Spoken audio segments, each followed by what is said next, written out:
Hello and welcome back to Asian Cinema Season 2, another Naoko Ogigami review. I'm going to be talking about the 2007 film Glasses. Now, this was a film that I was kind of bracing myself for because I'd read what it was about, I read what it was like, and I really didn't think I would jive well with this film based on what it contains. Even though I just watched Seagull Diner, which I previously talked about in another review, which is a story, a film in which not a lot happens, in which there isn't really a kind of a three-act plot. And the same seemed to be the case for Glasses, but I wasn't sure if I was going to, if that magic was going to strike twice. How could this woman, this Japanese filmmaker who makes really enjoyable and heartwarming movies, how could she make two films back to back in 2 years that are both wonderfully enjoyable and really have no kind of, traditional plot to them? You're just hanging out with characters for a couple of hours. Well, she did it. Glasses is another film that I absolutely loved, and I really don't know which one I prefer out of Seagull Diner and Glasses. I think Glasses might be the purer of the two as far as how good it is, but this is another film where your general audience will probably be very bored by it, which isn't to say that they don't understand it or get it. It's just that I think most people's tastes, you need a hook, you need something to keep you going, like what's going to happen at the end of the film, what's, some kind of element that makes the thing a bit more exciting. I don't really tend to need that in movies if I enjoy, the cinematography and the characters and the acting, and maybe some of the philosophical ideas that the film presents, which I think Glasses does more so than Seagull Diner. Seagull Diner is very much more relaxed in the sense that it's not really trying to convey any, particular theme or message, I don't think. Outside of just being friendly and nice to people, and how that can give you great experiences in life. That's what I think Seagull Diner is mostly about. But Glasses is more about how you should really take care of yourself mentally and physically through the act of what they call twilighting, which I'll get to in just a second. But the story follows I guess you call her a businesswoman, or a woman who works in the city, probably has a very hectic lifestyle, and she's played by the same actress from Seagull Diner, which was interesting, very two different characters, I thought.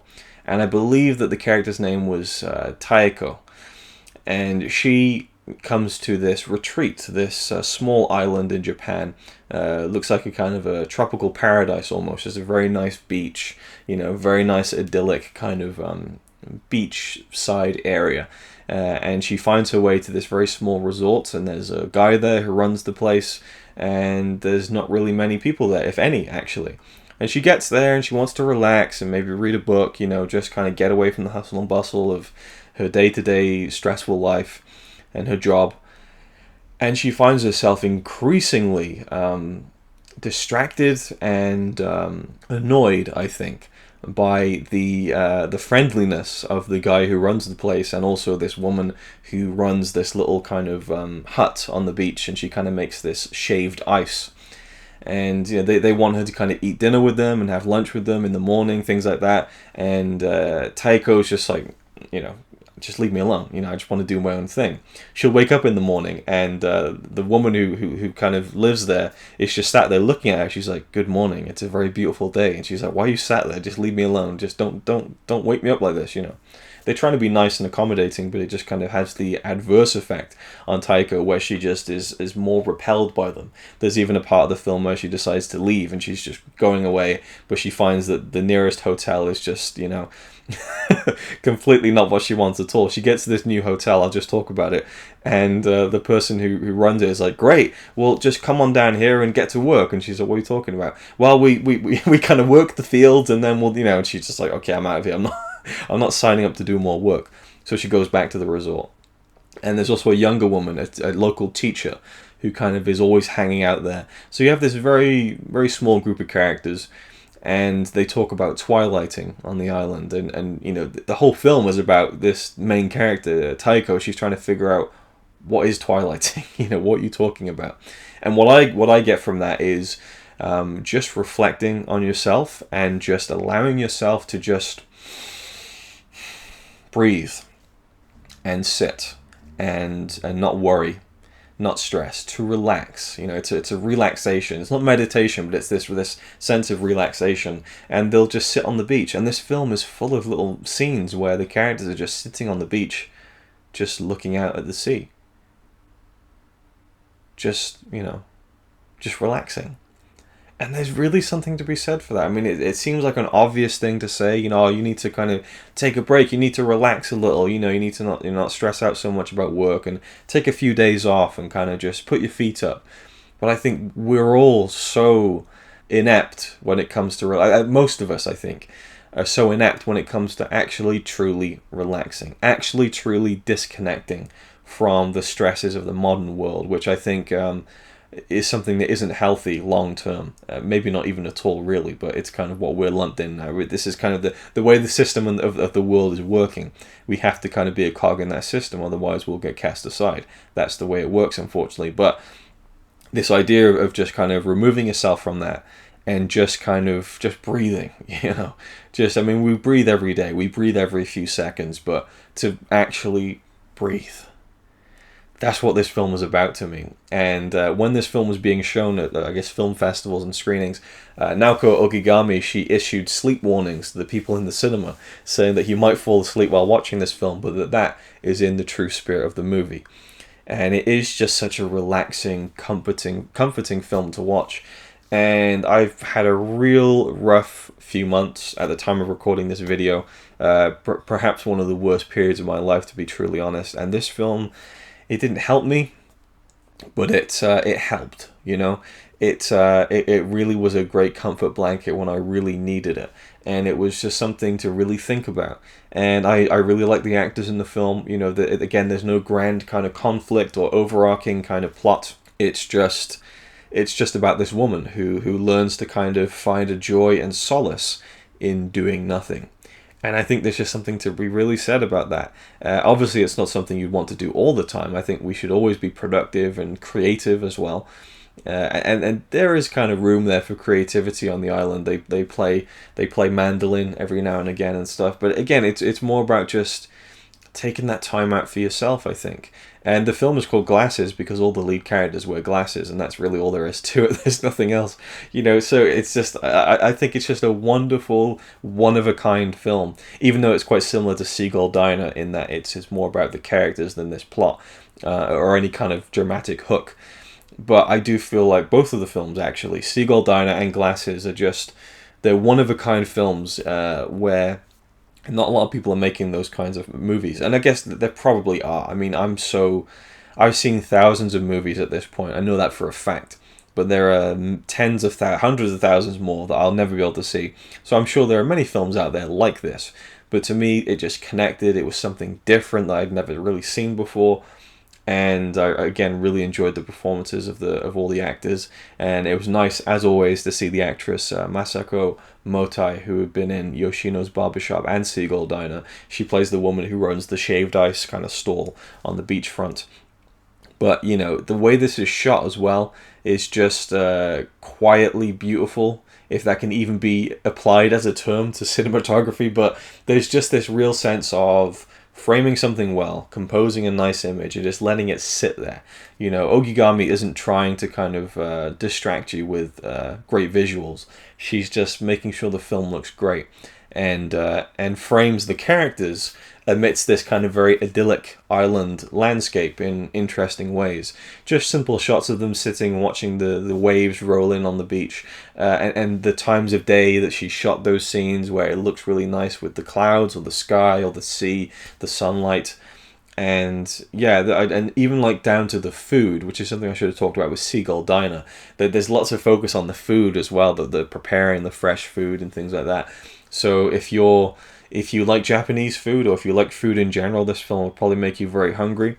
And what can I say? It's a film I'll go back to again and again. I definitely need to kind of own the Blu-ray so I can see it in full high definition and just enjoy it whenever I want to. I feel like this is a film to just throw on when I'm feeling that stress and I need to breathe, you know, and I can't go to a desert island, you know, but I can watch Glasses, and for an hour and 50 minutes, I can breathe. So that to me, I think, is a great compliment to any filmmaker, that their art would do that for someone, because I do think this is going to be a film that will help me in further times of trouble and stress in my life, where I can just kind of plug out and just plug into this, and just it's food for the soul. I feel like this movie is, and I sound like such a pretentious wanker. I know, I understand it, but it's the way I feel. I absolutely loved this film, and the more I talk about it, the more I want to watch it again, and the more I think even highly of it. So that's my thoughts on Glasses. And now we pass over again to Tokyo and to hear the thoughts of Daisuke Beppu, who's joining me to talk about these movies. I'm really interested to see what he thought of this film, so I'll hand you over now to Daisuke. Greetings from Tokyo. This is Daisuke again, and I have the pleasure now of talking to you very briefly about this film by Naoko Ogigami. This is from, let me just get sure, 2007, and this is her film written and directed by Naoko Ogigami, which is called Megane, and Megane is the Japanese word for glasses. This is another great masterpiece in the filmography of Ogigami. We've already seen Ogigami working with some very interesting, perhaps quirky plots and equally quirky characters. They usually involve a fish out of water story, namely a character that is in a different environment, a new environment, and thus that creates a certain sense of drama and tension as we see this character trying to navigate his way or her way through this new environment that he or she finds himself in. Ogigami also, as we have seen, deals with certain aspects of Japaneseness, namely how to deal with this idea of tradition versus the now, how the concept of individuality fits into this dueling tension, as it were, between tradition and the now, and what is the end result of that overall tension. And she never overly ponders it. She never hits you over the head with any kind of didactic preachiness, but she lets her characters live in the world and breathe in that world that she has presented. Megane is no exception to this. Megane is another truly memorable and heartwarming masterpiece. It is, I think, another great masterpiece by Ogigami. It is a breathtaking achievement, and it is an achievement that is all the more remarkable because it is seemingly, again, about nothing. We don't get too many details about the backgrounds of these particular characters. We certainly don't get any specific details as to the specifics of this particular environment that we find ourselves in. This island place that seems to be cut off from civilization almost. We don't get any sense of why these characters are where they are. We do get certain glimpses of it, but we never get a full-throated background, if you know what I mean. There's no flashback structure of that sort. There is just the characters as they are. And we as viewers are thrust into this world too. It's a very odd world when we go there because we don't know why this old woman is there with the shaved ice. We don't know who this man is who's running this particular place to stay. We don't know the background with the woman guest who comes in, and we don't know we don't know the specifics of the other characters. But it really doesn't matter because the film gradually builds and builds and builds to a point where we know and we don't know. We know enough, but we don't need to know anything further, if you know what I mean. And therefore, that is the beauty of the film, is that we don't know anything about these characters and we know everything about them. And that is a true feat of just genius. It's filmmaking genius. There's this idea of ellipsis in terms of revealing or hiding certain aspects of character. Well, here, I don't know if it's necessarily ellipsis in the sense, except that it's not ellipsis, but it's more rather not needing to provide information because everything is there within the frame. Everything is there that we need in order to absorb who these characters are and what they mean and how they view themselves in the context of their own lives, in this very almost magical place that they find themselves in. And there is no, again, flashiness. There's no quickness of camera. Everything is relatively still. There is a calmness to it. The characters don't all necessarily get along. There is always some tension between or among the characters. They're not all friends necessarily, and yet they seem to understand each other in a way that is universal, and that there is a quiet understanding that materializes among the characters, and that is a true beautiful thing. And there is a real emotion of happiness. I watch this film and I feel happy. And it's not a fake, faux happiness, because it's a happiness that is grounded in a sense of knowingness. In other words, Ogigami knows that this kind of happiness is not forever. It is, in a certain sense, fleeting, and that's a healthy thing. It's not. It's a human. It's an aspect of human nature, and it's an aspect of life that even moments of happiness must be fleeting. And I think there is a level of maturity here, therefore, that Ogigami expresses by showing us this aspect. This is a lovely world, and yet there is a certain limit to this world, and still it is unbounded by the virtue that it is expressed in this mode of cinema.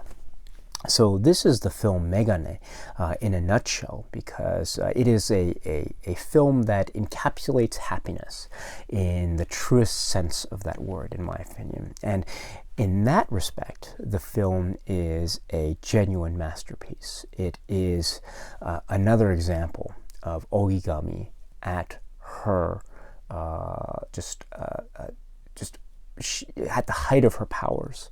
And so this is still, she's still a very young filmmaker at this point in her life, and her filmography is not so large, and this film comes around the middle of her current filmography.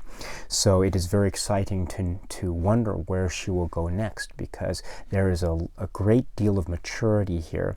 There is an understanding of human nature that she exhibits as a writer and director that is truly awe-inspiring and moving. And it is not flashy. She doesn't show off her knowledge and her instinct.